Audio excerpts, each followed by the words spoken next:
Hello everyone, welcome to Economics Window by Garima Singh. This is the last part of your chapter number 3, Nazism and the Rise of Hitler. आज हम इस chapter में जो last part करने जा रहे हैं वह हम समझेंगे आइडियोलॉजी ऑफ नाजिज्म क्या थी ये आइडियोलॉजी जो हिटलर और उसके सपोर्टर्स फॉलो कर रहे थे, राइट? तो टॉकिंग अबाउट द नाजी और the Nazi people, they had a belief of racial hierarchy. ये लोग रेशियल हायरार्की को फॉलो करते थे. ये जो आइडिया है रेसिज्म का, ये इन्होंने कहीं से बोरो किया था. कहाँ से? Like from the thinkers Charles Darwin and Herbert Spencer. Charles Darwin का आइडिया था कि concept of evolution and natural selection, और हर्बर्ट स्पेंसर का था idea of the survival of the fittest. ये जो आइडिया थे, तो ये रेसिस्ट थिंकर्स थे, पॉलिटिशियंस थे, जो कि अपना rule, the way of living, the way how they were conquering the things, right, और द एरियाज सराउंडिंग बाय, वो इस चीज को इन थ्योरी से, आइडिया ऑफ रेसिज्म से जस्टिफाई करते थे, जैसे कि नाजी लोगों ने किया. However, we must remember that Darwin never advocated human intervention. Darwin ने कभी भी ह्यूमन इंटरवेंशन की बात नहीं की. To make the theories of Charles Darwin and Herbert Spencer more clear, I have here posted the picture. Charles Darwin बोलते थे evolution होता है विद टाइम, चीजें इवॉल्व करती हैं. Okay, so as you can see these were the animal, variation है animals की, और जो लोग खा पाते हैं, जो लोग चेंज को अडेप्ट कर पाते हैं, okay, through the way of natural selection, वो लोग बच जाते हैं. जो चेंजेस को अडेप्ट कर लेते हैं वो आगे इवॉल्व करते जाते हैं विद टाइम. ये चार्ल्स डार्विन का कहना था. और चार्ल्स डार्विन बोलता था ये सारी चीजें नेचुरल प्रोसेस है जो हम देखते आते हैं आज भी. और जो हर्बर्ट स्पेंसर है, उनकी थ्योरी थी the idea of survival of the fittest. भाई जो सबसे ज्यादा फिट है वो ही सर्वाइव कर पाएगा. ओके, ये सब जो थ्योरीज थी रेसिज्म की, ये नाजी लोगों ने अपनाई और उसको अप्लाई किया, और उन्होंने एक रेशियल हायरार्की फॉलो करनी शुरू की जर्मनी में. उनके हिसाब से जो लोग थोड़े से ब्लॉन्ड है, जो लोग थोड़े से ब्राउन है कलर में, लाइक लाइट ब्राउन, बहुत ज्यादा फेयर, ओके, जैसे फॉरेनर्स होते हैं, ब्रिटिशर्स होते हैं, लाइक, राइट, ब्लू आईज हो उनकी, तो उनको वो नॉर्डिक जर्मन आर्यन बोलते थे, और बोलते थे यही सबसे फिटेस्ट स्पीशीज है. और हिटलर का मानना था कि सारे, जैसे मैंने आपको बताया था ना कि एक ही तरह के द बेस्ट ह्यूमन उसको चाहिए थे अपनी नेशन के अंदर, और उसके हिसाब से द बेस्ट स्पीशीज कौन सी थी? The Nordic German Aryans. और जूस को वो बहुत ही बुरा या बहुत ही लोअर स्ट्रैटा का समझता था. ओके, और जो लोग दूसरी कैटेगरी में लाइक करते थे, those who were not Jews, those who were not German Nordic Aryan, okay, उनके अलावा जो अलग तरह के जो लोग रह जाते थे, दे वर प्लेस्ड इन बिटवीन. तो सबसे टॉप पे नॉर्डिक जर्मन आर्यंस थे, जो बहुत ही गोरे, ब्लू आईज होती थी उनकी, ब्लॉन्ड बाल होते थे. और जूस, जैसे मैंने आपको, हम आगे पढ़ेंगे जूस के बारे में और ज्यादा, तो वो उनको डिस्क्रिमिनेट करता था, जूस को अनडिजायरेबल मानता था अपने नेशन के लिए. ओके, नाउ आगे बढ़ते हैं और थोड़ा सा नाजिज्म के बारे में पढ़ते हैं. जो हिटलर की आइडियोलॉजी थी related to the geographical concept of lebanism, इसका मतलब होता है लिविंग स्पेस.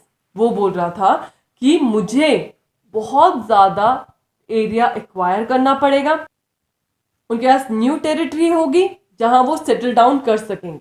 जर्मन बाउंड्रीज को एक्सटेंड किया जा रहा था टुवर्ड्स द ईस्टर्न साइड, क्योंकि उनका मानना था कि जर्मनी को एक स्ट्रॉन्ग नेशन बनाना है. देयरफॉर अगर वो ज्यादा एरिया कैप्चर करेंगे, this would enhance the area of the mother country which is Germany, and also उनके पास रिसोर्सेज ज्यादा होंगे तो जर्मन एक पावरफुल नेशन बन पाएगा.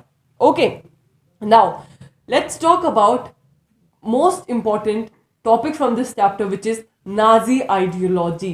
भाई ये क्या थी, क्या आइडियाज थे, किन प्रैक्टिसेस को नाजिज्म मानती थी. ओके, उसके बारे में पढ़ेंगे. तो हमने अभी पढ़ा कि एक एस्टेब्लिशमेंट ऑफ रेशियल स्टेट हो चुकी थी. नाजी लोग सोसाइटी में सिर्फ प्योर और हेल्दी नॉर्डिक आर्यन को ही पसंद करते थे. They wanted only a society which consist of pure and healthy Nordic Aryans. Okay और वो बोलते थे कि हमें फिजिकली एलिमिनेट करना पड़ेगा those who were undesirable. Undesirable लोग कौन थे? People like gypsies, the Jews, the Poles, right. तो इन लोगों को वो अनडिजायरेबल मानते थे। सबसे ज्यादा जो अनडिजायरेबल लोगों की कैटेगरी थी उसमें से सबसे ज्यादा वर्स्ट सफरर कौन थे? The Jews. ओके उनको बोला जाता था कि ये लोग बहुत ही बुरे हैं, इनके साथ बुरा व्यवहार होना चाहिए, and Jews are the undesirable people, और इनको हमें सोसाइटी से एलिमिनेट करना चाहिए। उनको क्यों बुरा माना जाता था? क्योंकि वो बोलते थे जो ज्यूज है, Jews are the killers of Christ, Jesus Christ को मारा है ज्यूज ने, and also they are the usurers. Usurers कौन होते हैं? जो ब्याज पे पैसा कमाते हैं। ओके तो अशरर्स हैं, they are the killers of Christ, इसलिए इनको बहुत बुरा माना जाता था।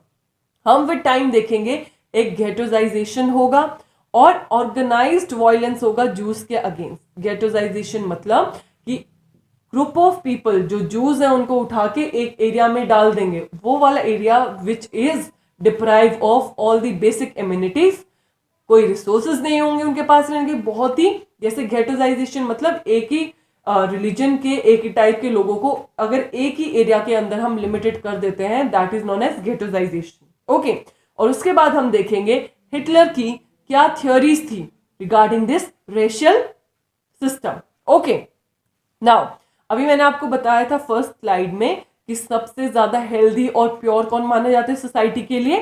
The German Nordic Aryan. You can see here in the image कि थोड़े फेयर है कलर में, ब्लॉन्ड है, ओके ब्लू आईज होंगी।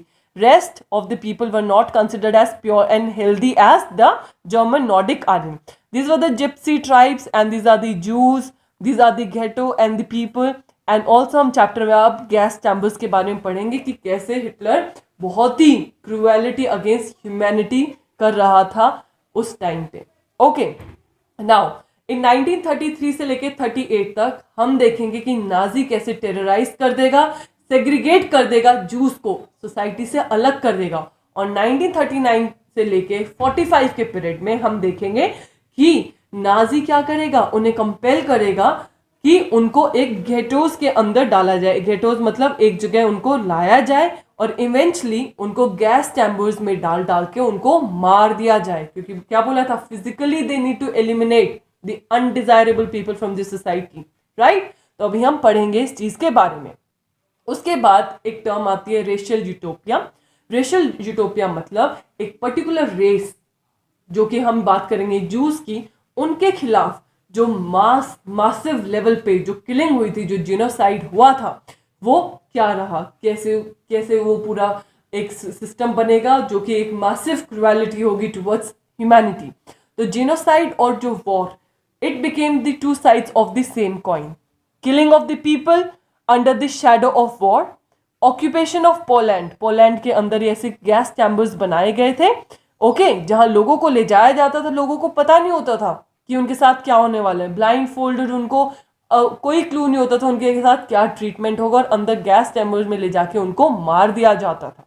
ओके ऑल्सो हम ये देखेंगे that Poles are the people who were from Poland. Okay they were forced to leave their home and the property, they moved in other parts called the general government. उनको दूसरे area में ले जाया गया और उस एरिया को journal government का नाम दिया गया। कुछ पॉलिश इंटेलिजेंसिया थे, इंटेलिजेंसिया मतलब जो काफी इंटेलेक्चुअल हैं, जो अपनी बातें पुट फॉरवर्ड करेंगे, आवाज उठाएंगे, उन लोगों को मार दिया गया था, मर्डर कर दिया गया था, ताकि हिटलर के खिलाफ कोई भी आवाज ना उठा सके, राइट।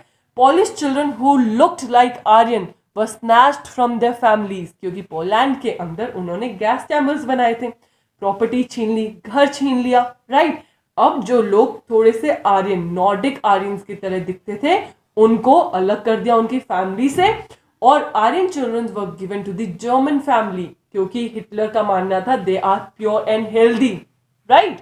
तो ये this was all about racial utopia. तुम लोगों के on the basis of their appearance, their colour, you are differentiating the people. Okay अगर मैं बोलूं क्लास में कि सिर्फ जो गोरा है, जो अच्छा दिखता है, मैं सिर्फ उन्हीं को पढ़ाऊंगी और दूसरे बच्चों को नहीं पढ़ाऊंगी, so is it good? No, this is a racial discrimination and this is what Hitler was doing at that time in Germany, right. उसके बाद मैंने आपको बताया पोलैंड वाले जो लोग थे उनको एक जगह उनकी जमीन प्रॉपर्टी लेके एक गेटोजाइजेशन क्रिएट कर दी थी। दिस इज द एरिया, ये देख रहे हो आप, सारे तरह के लोग, एक जर्नल गवर्नमेंट जो एरिया का नाम दिया था यहाँ लोगों को उसने डाल दिया था। Okay, this is this dark colour, the dark brown colour represent the ghettos. Okay, now let's talk about the steps to death in Germany. लोगों को कैसे मारा जाता था। स्टेज 1 आई एक्सक्लूजन की, विच वॉज फ्रॉम 1933 टू 39। उन्होंने बोला, हिटलर ने बोला, नाजी पीपल की आइडियोलॉजी थी, you have no right to live among us as citizen. उन्होंने पहले जूस, पोल्स और ये जो दूसरे लोग थे उनको अलग किया अपनी सोसाइटी से। उन्होंने बोला कि तुम्हें कोई अधिकार नहीं है हमारे साथ एज सिटीजन, एज नागरिक यहाँ रहने का। ओके, तो अगर आप यहाँ देख सकते हो, I have put here the images, ये साइन है जो, this sign declares that North Sea bathing करके रिजॉर्ट था, वहां किसी भी जूस की एंट्री नहीं थी। और यहीं एक और पार्क है, पार्क के अंदर बेंचेस रिजर्व कर दिए गए थे कि इन बेंचेस पे सिर्फ नॉर्डिक जर्मन आर्यंस ही बैठ सकते हैं। ओके, तो आप देख सकते हो एज सिटीजन्स 1933 से लेके 39 तक जूस को राइट नहीं थी एज सिटीजन उनके तरह उनके साथ रह सके जर्मनी में। ओके, उसके बाद आई स्टेज सेकंड। स्टेज सेकंड में उन्होंने गेटोजाइजेशन करना स्टार्ट किया। गेटोजाइजेशन मतलब तुम हमारे साथ नहीं रह सकते, you need to be shifted to a different area where all of the people will be same like you all. ठीक है, सेम तरह के लोग एक साथ रहें, उसको गेटोजाइजेशन बोलते हैं। स्टेज 2 जो कि 1940 टू 44 के दौरान देखने को मिला जर्मनी में, उन्होंने मेन एंड वुमेन को उनकी प्रॉपर्टी ले ली, उनके सारे रिसोर्सेज ले लिए और एक जगह में डाल दिया, जिसको घेटोस बोला गया या घेटोजाइजेशन इस प्रोसेस का नाम रहा। Okay, then came the stage 3 annihilation from 1941 onward. उन्होंने अब लास्ट में क्या बोला कि तुम्हें कोई राइट ही नहीं है कि तुम जियो, you have no right to live, आपको जीना ही नहीं चाहिए because you are undesirable for this society. तो आप देख रहे हो कितना ज्यादा रेशियल डिस्क्रिमिनेशन चल रहा था। वो सिर्फ फिट और डिजायरेबल फॉर द सोसाइटी मानते थे, जो कि थे German Nordic Aryans, Jews, Poles और जो अदर कैटेगरी, अदर रेस के जो लोग थे, उनको वो अनडिजायरेबल मानते थे, अनफिट मानते थे सोसाइटी के लिए। तो यहाँ मैंने पिक्चर लगाई है गैस चैम्बर्स की, जहाँ लोगों को रखा जाता था। और ये देख रहे हो आप लोगों के जूते, उनको नंगे पैर लेके जाया जाता था। So you can imagine the number of people who have died here in gas chambers. पूरा ऐसे पाइल बन जाते थे क्लोथ्स के और शूज के। ओके, इसके भी पीछे एक स्टोरी है, आपको पता चलेगा कि ये ऐसा क्यों था। Very interesting story. उन्होंने गैस चैम्बर्स को कैसे कंस्ट्रक्ट किया हुआ था कि लोगों को आइडिया ही नहीं होता था कि वो अंदर किस रीजन के लिए जा रहे हैं। उसके बाद अब हम बात करेंगे यूथ इन नाजी जर्मनी। तो आप सोच रहे होंगे कि यूथ क्या कर रहा था उस टाइम पे। तो Hitler was fanatically interested in the youth of country.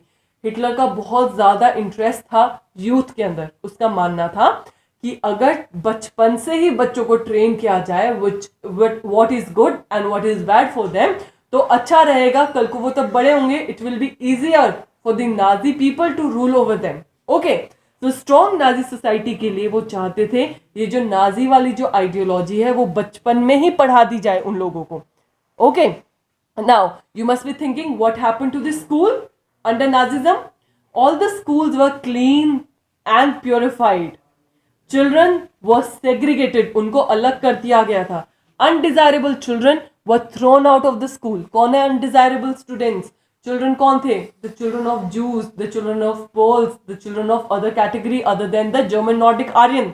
And finally उनको गैस चैम्बर में ले जाया जाता था और वहां उनको मार दिया जाता था।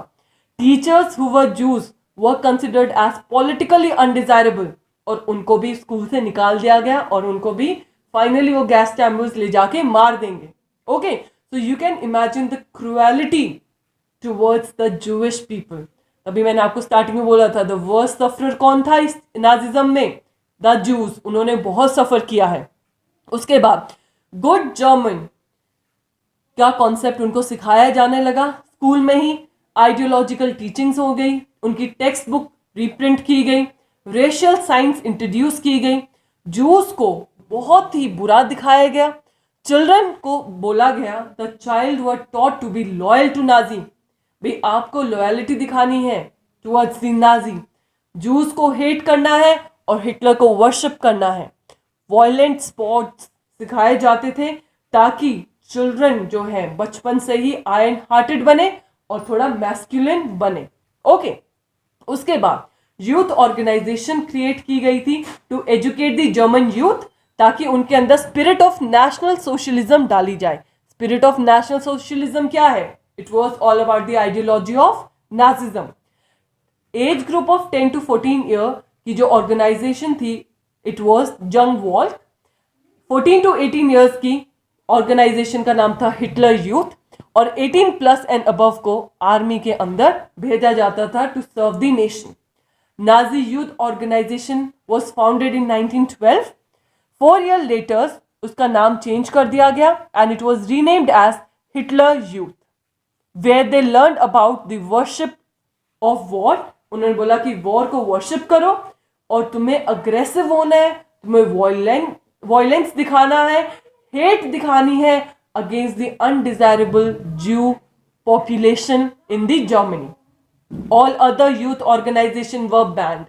सिर्फ ये वाली youth organisation were functioning in Germany, other जितनी भी यूथ ऑर्गेनाइजेशन थी सबको बैन करवा दिया हिटलर ने। Okay, now Nazi cult of motherhood की बात करेंगे। नाजी क्या जो मेन और विमेन के अंदर जो नाजिज्म आइडियोलॉजी थी वो डिफ्रेंशिएट करता था। ओके, ये बोलता था कि डिफरेंस है मेन और विमेन के अंदर, और बारी बारी उन लोगों को ये बात याद दिलवाई जाती थी। वो बोलते थे कि जो मेन है, men should be aggressive, masculine and brave hearted, whereas जो विमेन है, women will be a good mother. कैसे गुड मदर? जो कि प्योर ब्लडेड आर्यन बच्चे पैदा करेंगी। और उनको बोला जाता था जो औरतें हैं उनको डिस्टेंस मेंटेन करना है from that of the Jews population and the other race people. They only need to have relation with the Nazi people, okay, जो कि गुड नॉर्डिक जर्मन आर्यंस थे। ओके, और आपको एक और बात जान के हैरानी होगी, the womens who were reproducing undesirable children, undesirable मतलब जो ज्यूज के साथ शादी कर लेती थी, या पोल्स के कैटेगरी जो पोलैंड से लोग हैं उनसे शादी कर लेती थी जो औरतें, और फिर उनसे जो बच्चे पैदा होते थे उनको अनडिजायरेबल बच्चा माना जाता था, उन औरतों को पनिश किया जाता था।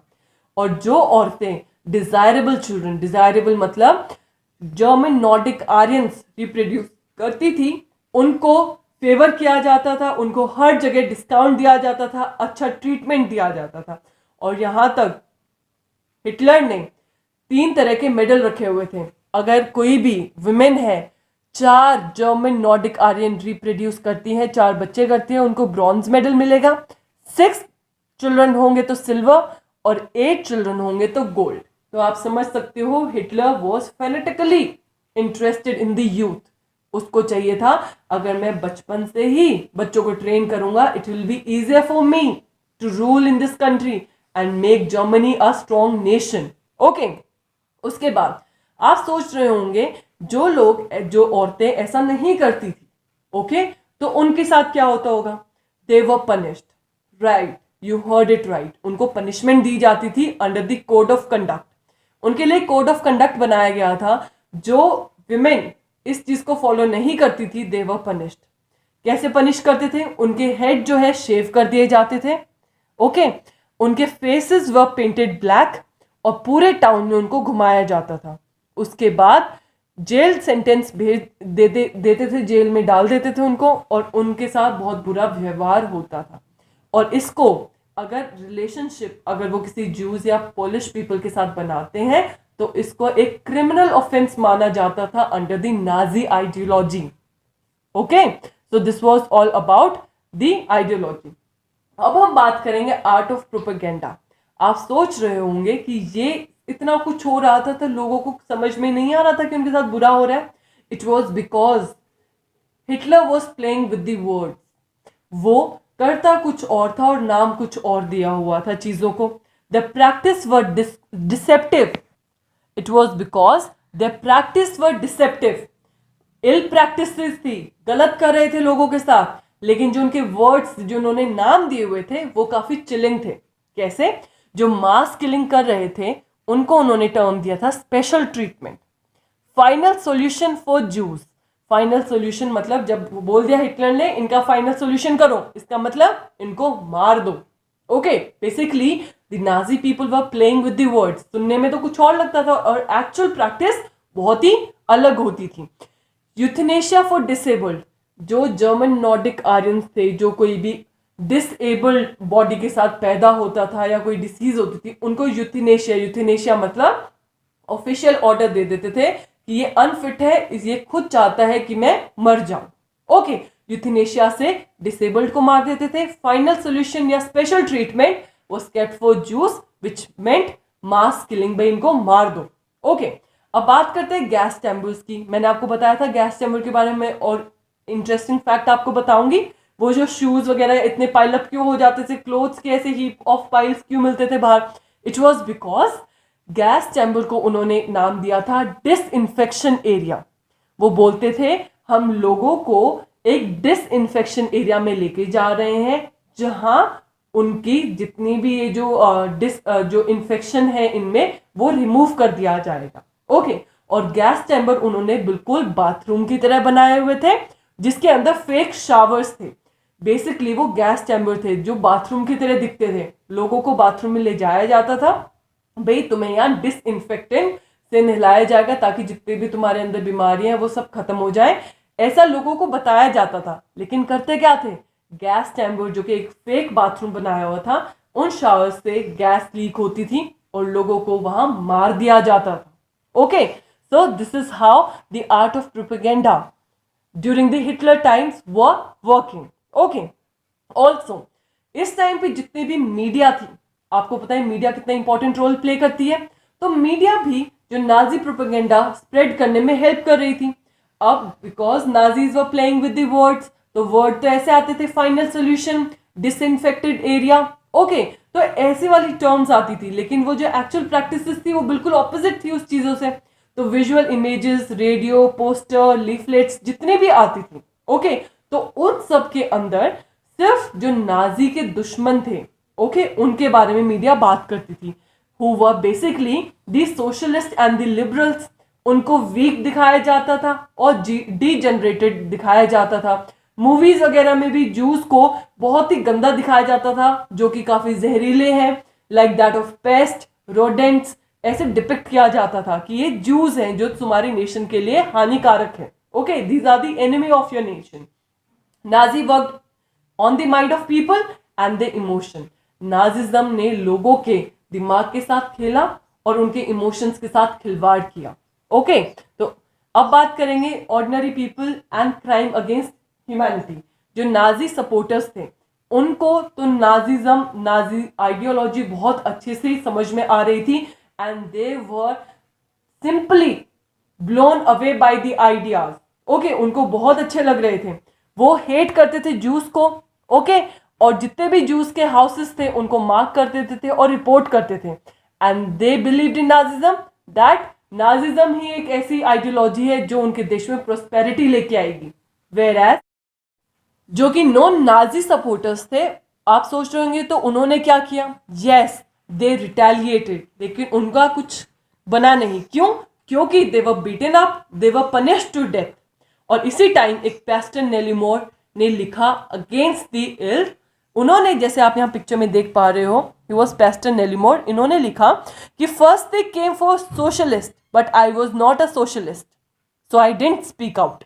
फिर वो बोलते हैं कि then they came for traders but I was not a trade unionist so I didn't speak out. Then they came out for Jews and I did not speak. भाई उन्होंने फिर जूस पे हमला किया और मैंने तब भी नहीं बोला क्योंकि मैं एक जूस नहीं था. और अब एक ऐसा टाइम आया है कि मेरे लिए कोई बोलने के लिए बचा ही नहीं है. Because all are the blind followers of Nazism. Nazism को कोई चेक एंड बैलेंस दिखाने के लिए कोई है ही नहीं. सब जगह नाजिज्म अपने हिसाब से चल रही है. Okay, also what juice felt in Germany, juice ने कैसा फील किया। तो चार्लेट बरैट ने एक बुक लिखी थी in the third Reich of dreams. In this book she wrote about the problems faced by the Jews. So she is a writer. उन्होंने यहाँ एक बुक लिखी थी in the third Reich of dreams, और उन्होंने लिखा कि कितना इल ट्रीट किया जाता था जूस को। जूस देमसेल्फ बिलीव कि इतना बुरा बुरा उनके बारे में बोला जाता था कि उनको खुद को ही लगने लग गया कि यस हम लोग बहुत बुरे हैं, ओके, और हमारा कोई एक पर्टिकुलर फीचर है, अपीयरेंस है, जैसे हम दिखते हैं तो ये बहुत ही बुरा है, बहुत ही स्टीरियोटाइप है, ओके। और कुछ जूस ऐसे थे जो इस क्या कहते हैं, इस विचार की वजह से, इस आइडियोलॉजी की वजह से इतने ज्यादा इम्पैक्ट हो गए थे कि वो गैस चैम्बर में जाने से पहले ही एक खत्म हो जाते थे, सोच के कि पाप हो गया कि हम एक जू फैमिली में पैदा हुए हैं, ओके। उसके बाद बात करेंगे लास्टली द होलोकास्ट। होलोकास्ट के अंदर क्या है, बेसिकली यहाँ सारे रिकॉर्ड रखा गया है, जितना भी जिनोसाइड हुआ था, मासिव किलिंग हुई थी जूस पीपल की इन द जर्मनी, और सेकेंड वर्ल्ड वॉर में कैसे उनके साथ बिहेव किया गया था during this time of period, okay. Juice जो है अपने बारे में बताना चाहते हैं कि कितनी बुरी हालात थी, किन किन एट्रोसिटीज, किन किन सफरिंग्स का उन्होंने सामना किया है during this Nazi killing operation. Records रखे गए हैं लाइक डायरी, नोटबुक, आर्काइव लोगों की, जिसके अंदर उनके दुख दिखाई देते हैं। इसी टाइम एक बुक आई थी the diary of a young girl, बहुत ज्यादा फेमस है, आपने सुना भी होगा, एनी फ्रैंक ने लिखा था। She was a 15-year-old girl जिसने सारी इंसिडेंट्स के बारे में लिखा है कि कितनी कितनी बुरी चीजें होती थी उस टाइम जूस पॉपुलेशन के साथ। And also in the memory of the Holocaust there are tribute to those who resisted, an embracing reminder to those who collaborated and warning to those who watched in silence। Holocaust की memory, जो ये massive killing of juice population हुई थी Hitler के time में, उसके tribute में लिखा है इन द मेमोरी ऑफ हॉलोकास्ट कि ये ट्रिब्यूट है उन लोगों के लिए जिन्होंने इस सारी सफरिंग्स को बियर किया है और रेजिस्ट किया है और एम्ब्रेस किया है उस चीज को, और उन लोगों के लिए एक वार्निंग है जो चुपचाप साइलेंस में इस मैसिव जो जेनोसाइड कर रहा था हिटलर, उसको चुपचाप देख रहे थे। तो हॉलोकास्ट के बारे में नॉलेज यही देने के लिए भी उस टाइम जूस पॉपुलेशन के साथ हुआ क्या, okay.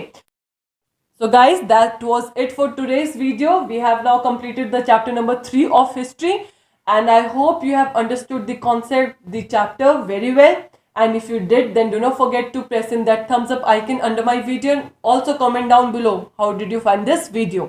Thank you for watching Economics Window by Garima Singh, and if you are new to my channel, do not forget to like, share and subscribe to Economics Window by Garima Singh.